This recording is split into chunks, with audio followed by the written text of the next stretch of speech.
International social media Patel Prahladbhai.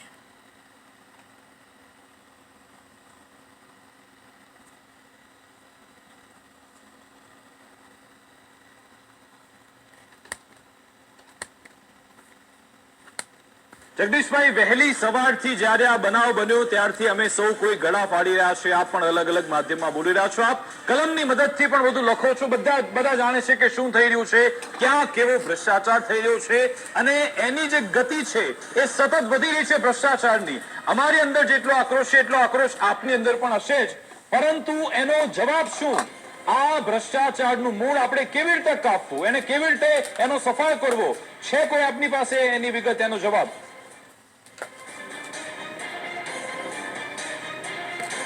બિલકુલ છે. બે જવાબ છે, પરંતુ એ બંને લાજવાબ છે. જો કરો તો, નહીતર કાંઈ ન થાય. હું બંને લાજવાબમાં કહું. નંબર 1, જો સરકારે ખરેખર જનતાના હિતમાં કોઈ વાત કરવી હોય તો હવે કોન્ટ્રાક્ટ આપતા પહેલા ગોંડલના મહારાજા સર ભગવતસિંહજી જે રીતે અમુક શરતો રાખતા હતા એવી શરતો રાખવી પડશે. મારી દ્રષ્ટિએ શરત કેવી હોય, એમાં શરત એમ હતી કે કોઈ પણ કામ આ ટાઈપનું આપો, 100, 200, 500 કરોડ રૂપિયાનું જાહેર હિતનું, એ અંડરબ્રિજ હોય, ઓવરબ્રિજ હોય, રેલવે બ્રિજ હોય, નાળું હોય, રોડ હોય, યા કુછ બી હોય, કે કોઈ ઇમારત હોય. ભગતસિંહજી એમ કહેતા કોન્ટ્રાક્ટરને કે 3 ચોમાસા તમારે વહી કસોટી પાર કરવાની, 3 ચોમાસાની કસોટી, અને 3 ચોમાસામાં જો કાકરી પણ ન ખરે તો તમને વ્યાજ સહિત પૈસા મળશે, નહીતર પેમેન્ટ માટે ધક્કો ખાતા નહીં. આ પહેલામાં પહેલી ફોર્મ્યુલા છે. જો આ ફોર્મ્યુલાથી સરકાર આગળ વધે તો લેશ માત્ર ભ્રષ્ટાચાર થાય પણ નહીં, કોઈ પુલ તૂટે નહીં, કોઈની જિંદગી હોમાય નહીં, અને સરકારે નીચા જોણું થાય નહીં. કારણ કે 3 ચોમાસા કે 5 ચોમાસા જે કે છે એ ક્યારે વહી જાય કે ભ્રષ્ટાચાર નામે કરવામાં ન આવ્યું હોય તો. એને બદલે અત્યારે શું થાય છે, 15% નફાનો આ કાર્યક્રમ છે. તમારી જાણ ખાતર મેં કેટલાક સરકાર માન્ય એવા જે કોન્ટ્રાક્ટરો છે એની સાથે વાત કરી છે કે ગમે તેટલા કરોડનો કોન્ટ્રાક્ટ હોય, નફાનો ગાળો 15% હોય છે, એમાંથી 8% ભ્રષ્ટાચારમાં દેવા પડે છે. અમારા ભાગે માત્ર 7% રહે છે. એટલે 7%માંથી અમારે 15% જેવા પૈસા બચાવવા હોય તો શું કરવું પડે? અમારે મટીરિયલ હારે સમાધાન કરવું પડે. એટલે કે જ્યાં મારે ડામર પાથરવાનો હોય ત્યાં હું બીજું કેમિકલ પાથરું, જ્યાં કપચી પાથરવાની હોય ત્યાં હું રેતી પાથરું, રેતી પાથરવાની હોય ત્યાં ધૂળ પાથરું, વગેરે વગેરે. અને જેને મેં ભ્રષ્ટાચારના પૈસા આપ્યા હોય એ લોકો આંખ મીચીને મારા તમામ વાતને સર્ટિફાય કરી દે કે ના, બહુ સારું છે, બહુ સારું છે, બહુ સારું છે. શું કામ?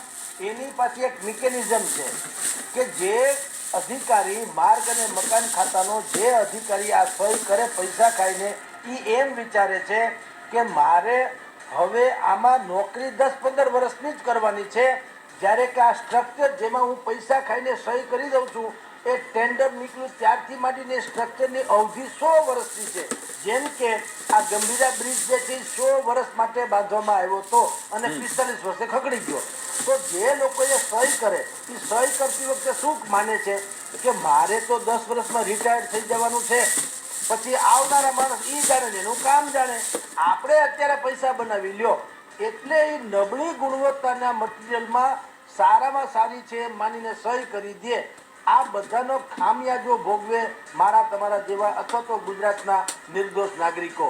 એટલે પહેલી ફોર્મ્યુલા મેં આપને કીધી કે કોન્ટ્રાક્ટરને કહેવામાં આવે કે 3 ચોમાસા કે 5 ચોમાસા એક પણ સાહેબ, જગદીશ સાહેબ, તમારે બધા જ જગદીશભાઈ, જેથી કૃષ્ણાર્પણ થયા જગદીશભાઈ 30 વર્ષથી શાસન ચાલે છે, એવું તો નથી કે હમણાં શાસન આવ્યું, નવી નવી સરકાર બન્યું, તે એમને ખબર છે કે ક્યાં લીપાપોતી થઈ શકે છે, ક્યાં લૂપહોલ છે, ક્યાં કાણા પડેલા છે અને કેવી રીતે કાણા પાડવામાં આવે છે અને કેવી રીતે પૂરી શકાય એ બધાને ખબર છે. ને આપણી કરતા પણ કદાચ વધારે હોશિયાર લોકો ત્યાં ગાંધીનગરમાં બેઠા હશે. એમને ખબર નથી કે આ નીચલી કક્ષાએ કેવી રીતે ગાલમેલ થાય છે, કેવી રીતે રૂપિયા કમાવામાં આવે છે.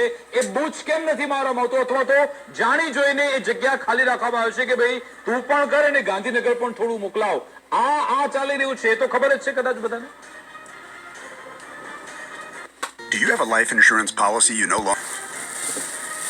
જુઓ ભાઈ, રસોઈયો કોઈ દી ભૂખો મરે નહીં, એ દરેક વસ્તુ ચાખી દે. આ તંત્રમાં આવું જ છે. તળિયાથી નળિયા સુધી બધા જ ભ્રષ્ટાચારી છે. દરેકના પોતાના લેયર પ્રમાણે, એટલે એના સ્તર પ્રમાણે પૈસા ખાય છે.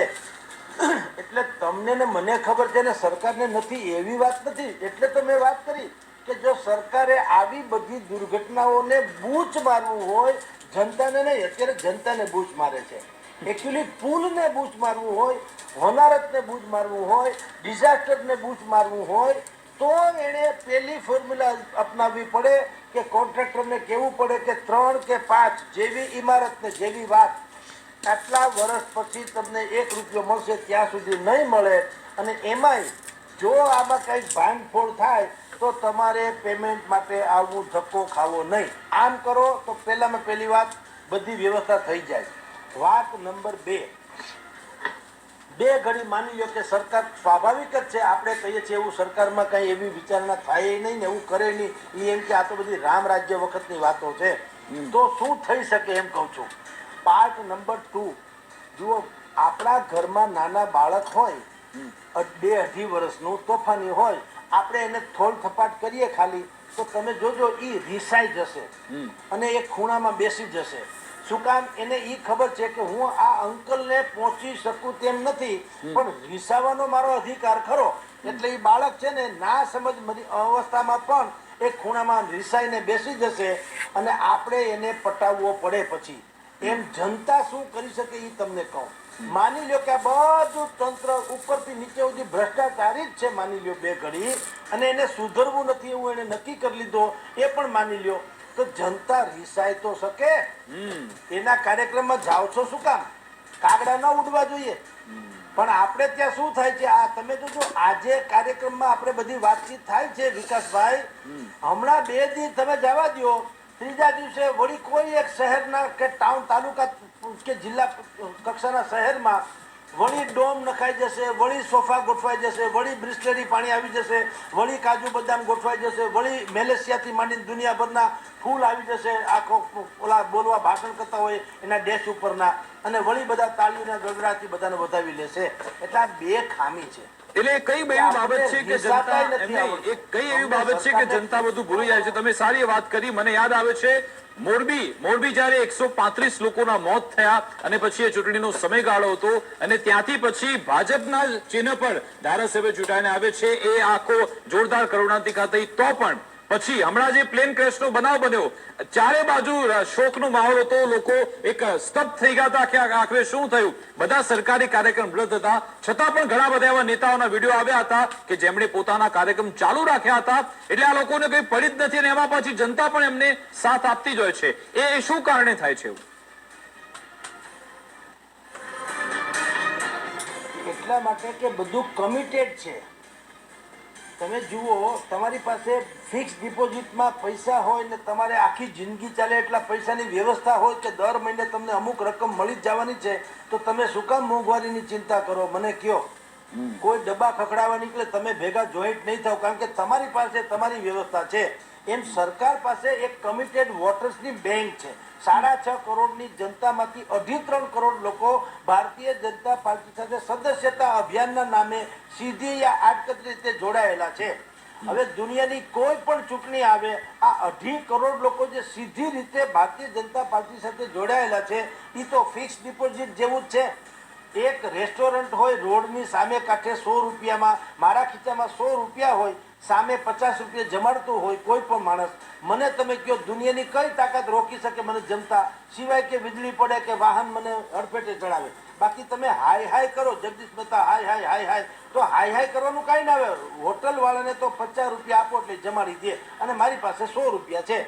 એમ ભારતીય જનતા પાર્ટી અત્યારે શાસન ઉપર છે એટલે એની વાત કરીએ. કોંગ્રેસે કઈ દૂધે ધોયેલી છે એમની, એના વખતમાં એના કૌભાંડ હતા, પણ અત્યારે ભાજપ સરકારમાં છે એટલે કહું છું કે એ ગમે તેમ તમે કરો, એની પાસે પૂરતા મત છે એટલે એને તમારી મારી કોઈની કાંઈ પડી નથી, આસાનીથી જીતી જાય છે. અને બધી જગ્યાએ કમિટેડ વોટર છે. નાગરિકો લઘુમતીમાં છે ને મતદારો બહુમતીમાં છે.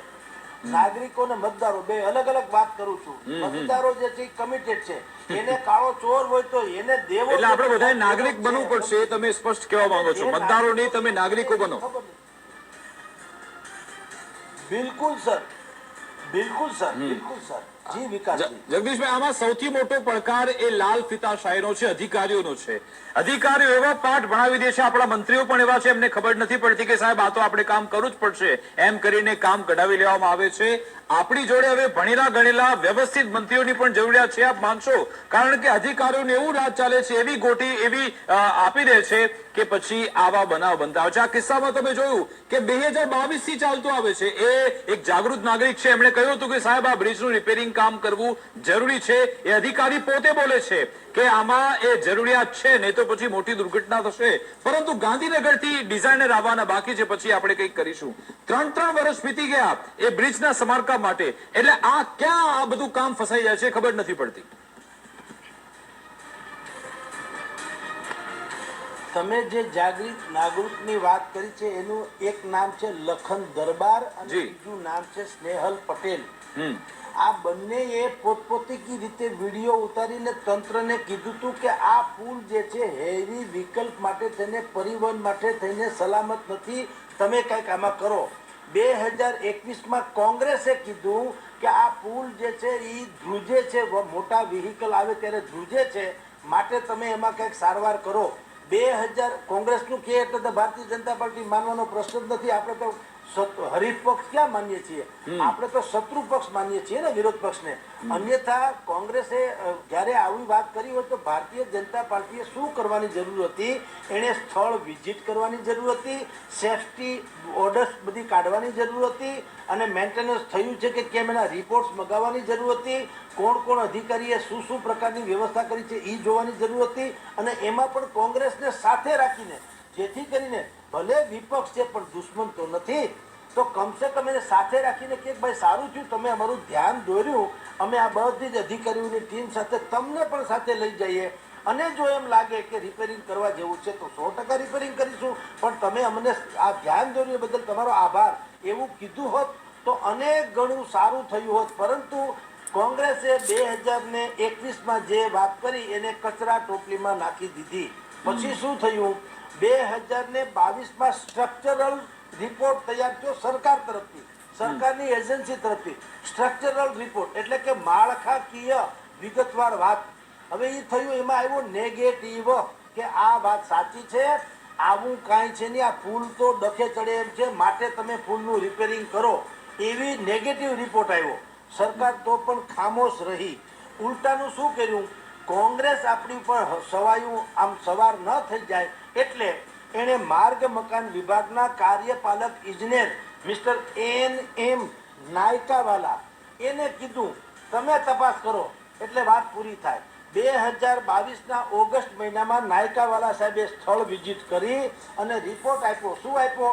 આમાં કાંઈ વાંધો નથી, મજા કરો, કાંઈ થાય એમ નથી, 100 વર્ષ ચાલે એવો પુલ છે, હજી તો 42-43 વર્ષ થયા છે, કોઈ ચિંતા નથી. વિપક્ષો તો ખાલી સરકારને ઊંધું જોવરાવવા માટે થઈને ખોટા આક્ષેપ કરે છે. આ મિસ્ટર નાયકાવાલાનો રિપોર્ટ છે. હવે તમે મને કહો કે જો નાયકાવાલાથી માંડીને સરકારના બધા જ લોકોએ આવા રિપોર્ટ આપ્યા અને બધી વાતને અવગણી, અત્યારે 10-12 લાશો પડી છે. એમ કહું છું, આ હત્યા છે સાહેબ, આ કોઈ હાદસો નથી.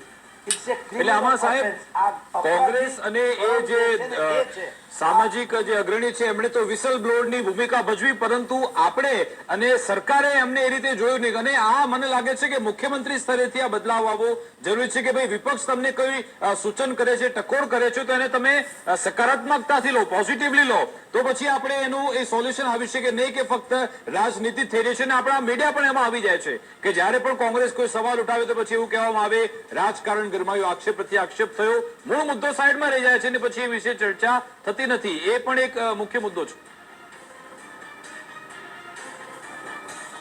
Ever wondered what your home looks બિલકુલ વિકાસજી, મુખ્યમંત્રી કક્ષાએથી બદલાવની જરૂર છે. મેં અગાઉ શરૂઆતમાં કીધું તેમ કે તમામ કોન્ટ્રાક્ટરો જેટલા પણ જાહેર કામના છે એક જ લીટીનો પરિપત્ર બહાર પાડે, સાહેબ ભ્રષ્ટાચાર ઝીરો ટોલરન્સ થઈ જાય. એક જ લીટી કે 5 ચોમાસા પછી તમને 1 રૂપિયો મળશે, ત્યાં સુધી રાતી પાય નહીં મળે. હવે તમે વિચાર, આ એક જ વિધાનને તમે સ્વયં તમારા મનમાં અંકિત કરીને વિચારજો કઈ રીતે પછી ભ્રષ્ટાચાર થઈ શકે. કારણ કે પૈસા કોના હલવાના? કોન્ટ્રાક્ટરના. 5 વર્ષ સુધી તમે જ્યાં સુધી એક કાંકરી ખરે તો પૈસા તમારે અહીં દાદરો ચડવો જ નહીં, તો કોન્ટ્રાક્ટર શું કરશે? માની લો કે 5 વર્ષમાં 3 વર્ષ ગમે તેટલું સારું કામ કર્યું, પણ કદાચિત કોઈ બીજો કોઈ હાદસાને કારણે રોડ ખરાબ થયો તો એ તાત્કાલિક રિપેર કરી નાખશે. શું કામ? એના પૈસા, એટલે કે બિલ એનું હલવાયેલું છે. બિલ 200-500 કરોડનું કઢાવવા માટે થઈને એ કોઈ દિવસ આવું નહીં, ડગલા ચલાવી નહીં લે.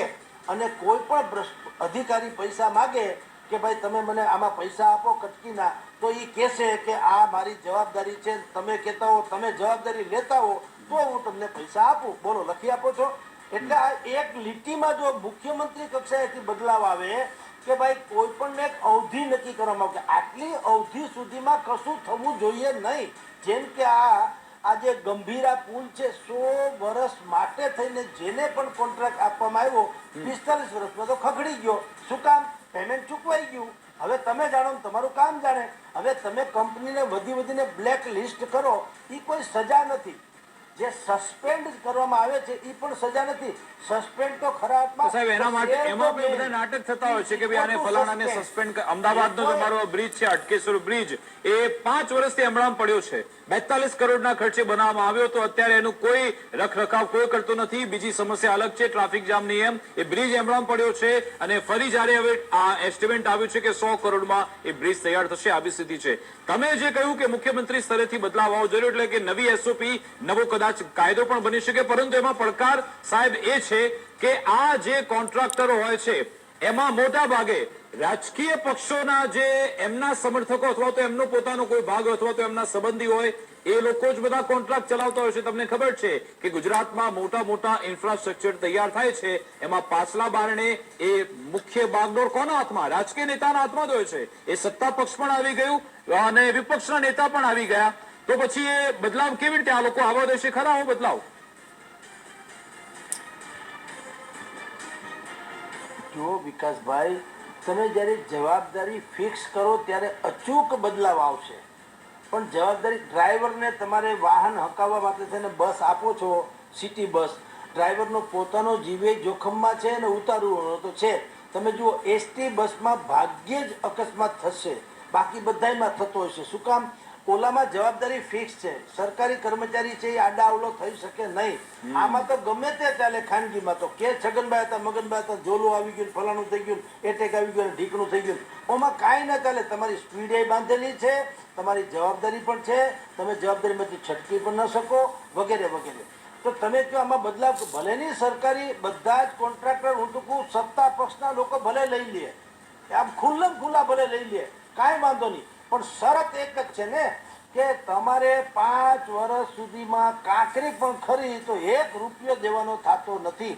હવે મને તમે કહો કઈ રીતે આમાં ભ્રષ્ટાચાર થાય? કારણ કે એને એટલી મજબૂતી તો રાખવી પડે કે કાંકરી ન ખરવી પડે ને. એટલું ખાલી કાંકરી નહીં, માની લો કે ક્યાંક બીજે કોઈ પણ કારણોસર રોડ તૂટો કે પુલ તૂટવાની તૈયારીમાં હોય કે કંઈક પણ ગડબડ દેખાય તો એને રિપેરિંગ કરવું જ પડે. કારણ પૈસા તો એના હલવાયેલા છે, ભલેની ભાજપ વાળા હોય, ક્યાં ફરક પડતા સમજતું નહીં છે, બધું જાણીએ છીએ આપણે, પણ પછી ખુલ્લમ ખુલ્લા કહી દો કે તમતારે તમારા મામા માસીને આપી દો કોન્ટ્રાક્ટ, અમને વાંધો નથી, પણ એક પણ કાકરી કરી તો પૈસા આપવામાં નહીં આવે તો હવે મને કહો આ બધા કોન્ટ્રાક્ટ લે છે શું કરવા? એ તો મલાઈ ખાવા જ લે છે ને, પણ મલાઈમાં તમે બૂચ મારી દો તો પણ આમાં નીતિ જે છે ને એ બહુ મહત્વની છે વિકાસભાઈ. અને એમ નહીં, આપણી જોડે સારા ઇન્ફ્રાસ્ટ્રક્ચર છે અને સારી કામગીરી આપણે કરી પણ શકીએ છીએ, ઉદાહરણ છે આપણી જોડે. કારણ કે તમે પ્રીમિયમ ક્લાસ એરિયામાં જાઓ, પોશ એરિયામાં જાઓ તો ત્યાં ક્યારે ખાડા પડવાની સમસ્યા, ટ્રાફિક જામની સમસ્યા નહીં પડે, ભૂવા નહીં પડે, ત્યાં મસ્ત ગ્રીન કવર પણ હશે. પરંતુ જેવા મધ્યમ વર્ગીય પરિવારમાં શ્રમજીવી વિસ્તાર છે ત્યાં જાઓ તો બધી જગ્યાએ ખાડાની, રસ્તાની બધી સમસ્યા આવે છે. આ એટલે આપણે સારું કામ તો કરી શકીએ છીએ, પરંતુ જો ઈચ્છા શક્તિ હોય તો.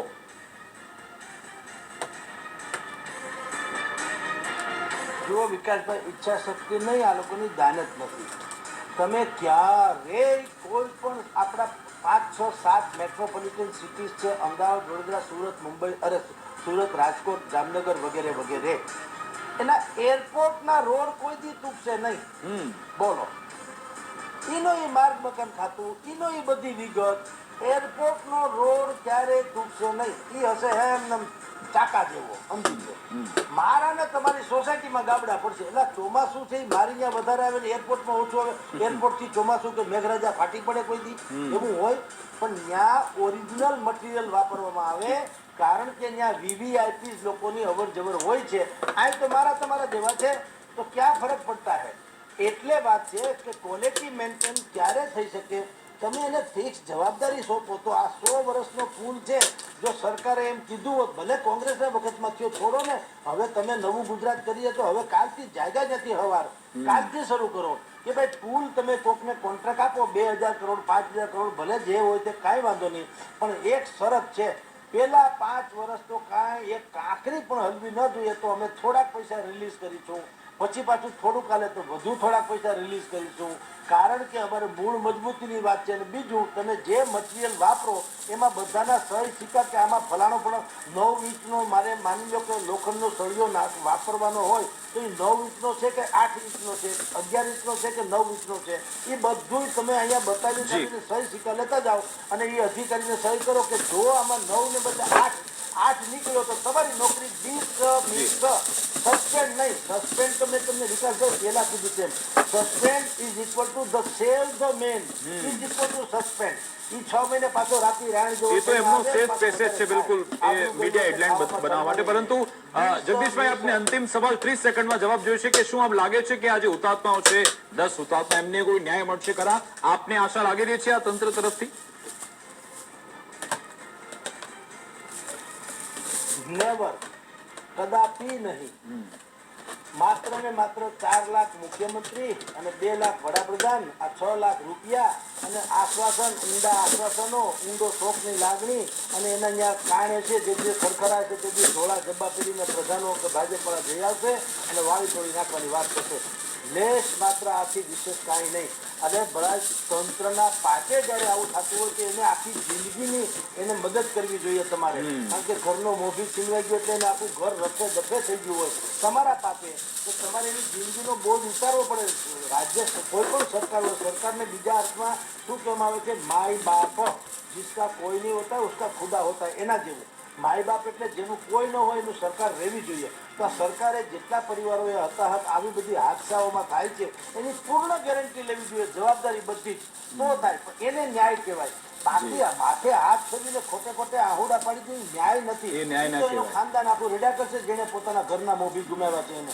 સરકારે તો કઈ કરે. જી અને સાહેબ, અત્યારે આપણે વાત કરી રહ્યા છીએ, મોતનો આંકડો વધી ગયો છે, 11 સુધી આ મોતનો આંકડો પહોંચી ગયો છે. હવે જોઈએ આ બધાને ક્યારે ન્યાય મળે છે. આભાર જગદીશભાઈ અમારી